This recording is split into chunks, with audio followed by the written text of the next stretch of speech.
बिस्मिल्लाहिर्रहमानिर्रहीम। अस्सलाम वालेकुम। पाकिस्तान की अदालत, सियासत, सहाफत और वकालत एक अजीब दौराए पर आन खड़ी हुई है। एक तरफ मौजूदा हुकूमत जो फार्म 47 की पैदावार है उसको आखिरी झटके महसूस हो रहे हैं, दूसरी तरफ जो अदालत में सियासत हो रही है उसमें काजी फैज ऐसा की एक्सटेंशन होगी या नहीं होगी, क्योंकि मखसूस नशिस्तों के केस के साथ ये सारा मामला जुड़ा हुआ है और अभी तक काजी साहब ने पब्लिकली कोई ऐसी अनाउंसमेंट नहीं की कि वो एक्सटेंशन नहीं लेंगे, जिसकी वजह से बहुत सारे खदशात जन्म ले रहे हैं और हुकूमत भी अपना आखिरी वार करने जा रही है। अब काजी साहब को खुदा हाफिज आज तो कह दिया गया है एक अंदाज के अंदर, लेकिन जस्टिस मंसूर अली शाह ने आज जो लंका ढाई है हुकूमत के लिए, इस फैसले पर अमल दरामद के ना सिर्फ रास्ते बंद कर दिए हैं बल्कि एक बहुत ही तकड़ा किस्म का पैगाम दिया है।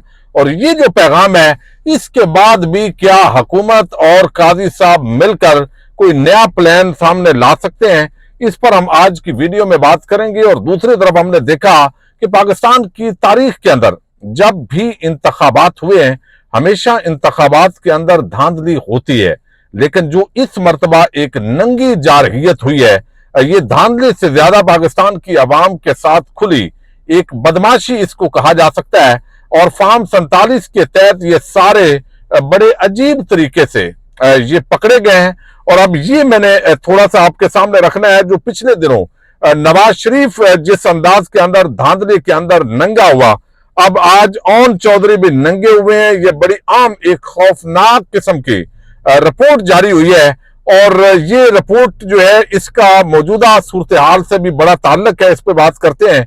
उम्मीद है आप वीडियो समाप्त करते हैं और हमेशा की तरह अपने कीमती फीडबैक से जरूर आगाह करते हैं। अच्छा, धांधली हमेशा होती है पाकिस्तान के इंतखाबात के अंदर। जो पार्टी हारती है वो इसका जिक्र करती है, जी हमारे साथ धांधली हुई है, लेकिन 2013 का भी जिक्र होता है। ये अलग बात है कि वो उस वक्त RTS का जिक्र किया जाता है, लेकिन वो धांधली असल में इमरान खान के खिलाफ हुई थी। तहरीक इंसाफ की 15-20 सीटें वो कट की गई थी, जाके MKM और काफ लीग और बाकी छोटी जमातें एक दो मिला के एक ऐसी हुकूमत बनाई जाए कि जब भी इमरान खान को हटाना हो तो वो आसानी हो, और बिल आखिर ऐसा करने के अंदर वो कामयाब भी हुए हैं। लेकिन यहाँ पे जो आम डेवलपमेंट है, नवाज शरीफ के हल्के की रिपोर्ट आई और रिपोर्ट आप ऐसे करते हैं कि जब आप पकड़े जाएं और आपके पास टाइम नहीं होता और शार्ट टाइम के अंदर आपने कोई ना कोई ऐसी 2 नंबरी करनी होती है, तो आप सारे जो फार्म है वो तो तब्दील नहीं कर सकते। अब उसका तरीका यही होता है कि आप जो है वो कहीं पे अगर 180 है तो साथ एक का हिस्सा ऐड कर देंगे, या उसको 1180 कर देंगे, या आप 80 के बाद एक और जीरो लगा लेंगे तो वो हो जाएगा 11,800 हो जाएगा या 1,800 हो जाएगा अगर 180 है। तो ये इस तरीके से नंगी धांधली की गई कि बाज ऐसे पोलिंग स्टेशन से जहां पर टर्न आउट वैसे तो 55%, 40%, 60% होता है, 70% भी चले कर ले, लेकिन यहाँ पे 100% जो है वो वहां पे टर्न आउट कर दिया गया और कई जगहों पे तो 100 से भी बढ़ गया, 90% कर दिया गया। अब ये पतन ने एक और रिपोर्ट जारी की है। पहले उन्होंने नवाज शरीफ की हल्के की बड़ी आम तफसीलात शेयर की थी और नवाज शरीफ ने खुद भी लोगों से पूछा था कि यार ये कैसा सारा जो है वो काम किया गया है। लेकिन अब जो है सलमान अकरम राजा का ये हल्का है, लाहौर का हल्का NA 128 है और इसके अंदर ओन चौधरी ये फार्म 45 के मुताबिक इलेक्शन तकरीबन 70,000 से 1 लाख वोटों के दरमियान ये हारे थे, लेकिन इनको जितवा दिया गया क्योंकि इनकी खिदमात ही बड़ी है। ये इमरान खान के करीबी आदमी थे और हर मामले को समझबूझ रखते थे। इन्होंने बहुत जबरदस्त खिदमात सर अंजाम दी, तो उन खिदमात के एवज इनको जितवाना तो मरियम नवाज से भी ज्यादा जरूरी था, तो इनको जितवाया गया। अब ये जो रिपोर्ट आई है ये बताती है भाई सलमान अकरम राजा किस तरह जीते हुए हैं और ओन चौधरी हारा हुआ है। अब ये क्या वजह है? देखिए यही वजह है, चूंकि ये नंगे पकड़े गए हैं, ये हुकूमत फार्म 47 के सहारे खड़ी है। इस्लामाबाद के अंदर जो बने ट्रिब्यूनल, इलेक्शन ट्रिब्यूनल्स, उनको आमर फारूक के जरिए काम करने से रोक दिया गया। लाहौर के अंदर जो ट्रिब्यूनल्स बने अमली तौर पर काम रुका हुआ है, चूंकि ये एक कानून लेके आए हैं कि किसी जज जो रिटायर्ड है उसको जल्दी जल्दी लगा देंगे जब फैसला आने वाला होगा। तो अमली तौर पर इलेक्शन ट्रिब्यूनल्स रुके हुए हैं, किसने रोके हुए हैं? हुकूमत ने। हुकूमत कौन है? जो फार्म 47 पे खड़ी है। चूंकि वो खड़े ही इसी बुनियाद पे है तो ये उन्होंने रोका हुआ है। जिस दिन इलेक्शन ट्रिब्यूनल्स ने जो है वो गैर जानबदारी के साथ अपना काम करना शुरू कर दिया तो इनकी छुट्टी है। अब ये इसी पे खड़े हैं। अब ये जो रिपोर्ट है ये बताती है कि कौमी असम्बली के लिए 80 से 100% टर्न आउट आया है 171 पोलिंग स्टेशन पर, यानी यहां पे वोट बढ़ाए गए उनके 80 से 100% टर्न आउट। इन पोलिंग स्टेशन पर सूबाई असम्बली का टर्न आउट 41% रहा है। अब ये तो नहीं हो सकता 80 बंदा जो है वो राजा सलमान अकरम को तो वोट देने आए लेकिन नीचे जो एमपीए हैं उनको वोट वो ना दे तो वो तो 2 वोट ही देगा ना। तो ये एक तो 2 नंबरी है। हाई टर्न आउट जो पोलिंग स्टेशन है वहां से जो है वो ओन चौधरी जितवाए गए। यही पैटर्न नवाज शरीफ के एन 130 के अंदर जो है वो अडॉप्ट किया गया। ये एन 128 की पसंद की रिपोर्ट है और इसके अंदर मजीद तफसीलात पूरे हल्का वाइज पोलिंग स्टेशन वाइज जो है वो दी गई है। अच्छा, अब एक आज तो काजी साहब को रिटायरमेंट के अंदर 78 दिन बाकी है। कॉन्स्टिट्यूशनली जो पहले तरीकाकार है 78 जो है वो उनके दिन बाकी है। उल्टी गिनती है 100 में से जब 90 खासतौर पे हो जाए तो 2 महीने के बाद उल्टी गिनती होती है। तो अब 2.5 महीने तकरीबन उनका अरसा जो है वो रह गया है। अब आज जो है तहरीक इंसाफ ने एक बड़ा आम मुतालबा कर दिया है और ये मुतालबा अब जो है शद्दो मद के साथ तहरीक इंसाफ दोहराती रहेगी, उनकी लीगल टीम भी, पॉलिटिकल टीम भी और सोशल मीडिया पर भी, कि पहले जब काजी फाहिद ईसा को चीफ जस्टिस अपॉइंट किया गया तो तकरीबन 3 महीने पहले उनका नोटिफिकेशन जारी कर दिया गया और अमली तौर पर जो है वो उमर अता बंदयाल चीफ जस्टिस होते हुए भी चीफ जस्टिस नहीं थे। ये ग्राउंड रियलिटीज बहुत कुछ मालूमात होती है लेकिन बंदा मजबूर होता है, वो कह नहीं सकता। एक साबिक जो है वो जस्टिस है हाई कोर्ट के उस वक्त के, यानी मतलब है उन्होंने बहुत ही आम वो बातें करते हैं और बताते हैं कि उस वक्त काजी साहब अमलन चीफ जस्टिस थे और अगर वो कोई भी हुक्म दे देते किसी इदारे को, किसी शख्सियत को कि इसके साथ ये कर दो, तो वो कहते हैं जज भी जो है वो शायद उसके साथ भी कोई कर गुजरता, यानी ये अमली तौर पे था। अब ये डिमांड की है तहरीक इंसाफ ने, भाई उसी तरह ये एक गैर यकीनी सूरत हाल पैदा हो गई है जिसके अंदर मखसूस नशिस्तों के केस का फैसला आया और फैसला 2/3 अक्सरियत हुकूमत लेना चाहती है काजी साहब की मदद से।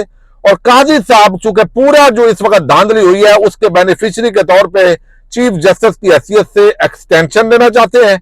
तो ये जो गैर यकीनी सूरत हाल है ये खत्म की जाए और फौरी तौर पर जो जस्टिस मंसूर अली शाह है उनके चीफ जस्टिस ऑफ पाकिस्तान का नोटिफिकेशन जारी किया जाए। यह बहुत आम मुतालबा आया है बैरिस्टर गौर की तरफ से और तहरीक इंसाफ अब इस मुतालबे को दोहराएगी। लेकिन आज जो है हुकूमत ये तासर दे रही है, आपने देखा कि हम अमल नहीं करेंगे, कानून नया आ गया पार्लियामेंट के अंदर, अब जो है हाथ पांव बांध दिए गए उन 8 जजेस के। तो आज जो है वो जस्टिस मंसूर अली शाह, जस्टिस अतर मिनल्ला और जस्टिस जो है वो मलक शहजाद, ये 3 रुकनी एक बेंच है। पेंशनर्स का ये केस है बुनियादी तौर पे, लेकिन इस केस के अंदर वो पंजाबी में कहते हैं यानी बात दी से करना, दी न करना, सुनाना नून। तो इस तरीके से ये एक बड़ा आम पैगाम दिया गया है। पैगाम जिनको दिया गया है तो ये कहा गया कि भाई ये सोचो भी नहीं, सोचना भी नहीं कि आपने अमल दरामद नहीं करना, अमल दरामद आपने करना ही करना है। अब ये फैसला तो उस तनाजर में है, लेकिन ये इन्होंने जो कहा है वो मैं आपके सामने रख देता हूं। कहा यह गया, जैसे मंसूर अली शाह साहब ने यह तहरीर किया फैसला, बाकी जजेस के इस पर दस्तखत है। उन्होंने लिखा है कि सुप्रीम कोर्ट के फैसले सिर्फ सिफारिशात या एडवाइजरी नहीं होते। अब 8 जजेस का ये जो फैसला है ना मखसूस नशिस्तों वाला, इसको जोड़ के ये पढ़ने वाले फैसला है और ये पैगाम है इलेक्शन कमीशन के लिए भी और मौजूदा हुकूमत के लिए भी और ताकतवरों के लिए भी। और उसके अंदर उन्होंने कहा कि सुप्रीम कोर्ट के फैसले सिर्फ सिफारिशात या एडवाइजरी नहीं होते, फैसलों पर अमल दरामद हर सूरत यकीनी बनाना होगा। फैसलों पर अमल करना आइन की मंशा है, अदालती फैसले पर अमल दरामद के अलावा कोई चारा नहीं है। यानी आप ये कर ही नहीं सकते कि हमने अमल दरामद नहीं करना। अदालत ने फैसला दिया, बस आपने अमल दरामद करना है भाई। ये बड़ा आम नोट उन्होंने तहरीर किया है। फिर वो लिखते हैं इस फैसले के अंदर, सुप्रीम कोर्ट को आईनी तशरीह, इंसाफ की फरहमी और आइन पर अमल दरामद का इख्तियार हासिल है। अब ये देखिए, आपने कानून बनाया, एक आईनी मामला था। उससे पहले 8 फरवरी के इंतखाबात के अंदर जो मखसूस नशिस्तों पर डाका डाला गया, उसके अंदर कहा गया कि सुप्रीम कोर्ट को आईनी तशरीह, इंसाफ की फराहमी। इंसाफ तो यही है कि तहरीक इंसाफ ने वोट लिए हुए हैं, तहरीक इंसाफ के वो उम्मीदवार थे जो जीत के पहुंचे। इंसाफ की फराहमी और आइन पर अमल दरामद का इख्तियार हासिल है। सुप्रीम कोर्ट के फैसले में सिफारिशात या एडवाइजरी नहीं होते, फैसलों पर अमल दरामद हर सूरत यकीनी बनाना होगा। सुप्रीम कोर्ट आइन की हतमी तशरीह करने वाले इदारे के तौर पर फैसला करती है। फैसलों को नजरअंदाज या उन पर अमल दरामद में ताखीर आईनी ढांचे को चैलेंज करने के मुतरादिफ है। अदालती फैसलों पर अमल नहीं बल्कि कोर्टसी अमल दरामद करना आइन की मंशा है। अदालती फैसलों पर अमल ना होने से हुकूमती जारहियत की राह हमवार होती है, जो कि बहुत खतरनाक मिसाल है। ये आज उन्होंने बड़ा वाजे कहा है। और फिर उन्होंने कहा है कि जो है वो सारी डिटेल के साथ उन्होंने कहा फिर हुकूमत की जारहियत हो जाएगी। जारहियत का क्या, हमला हो जाएगा फिर आइन पर, इंसाफ पर। तो सुप्रीम कोर्ट जो फैसला करे उस पर अमल दरामद करना होता है। तो ये बड़ा आम पैगाम 8 जजेस का जो फैसला है पेंशनर्स के केस के अंदर, ये बड़ा आम मैसेज दिया गया है।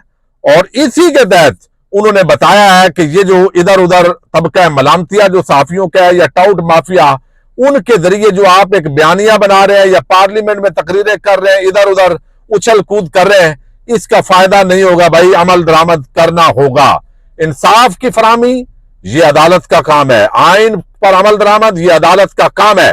तो जहां पहले अदालत ने जो है वो सुस्ती दिखाई, अगर उसके अंदर कमी को वो दूर कर दे तो ये इंसाफ का तकादा है।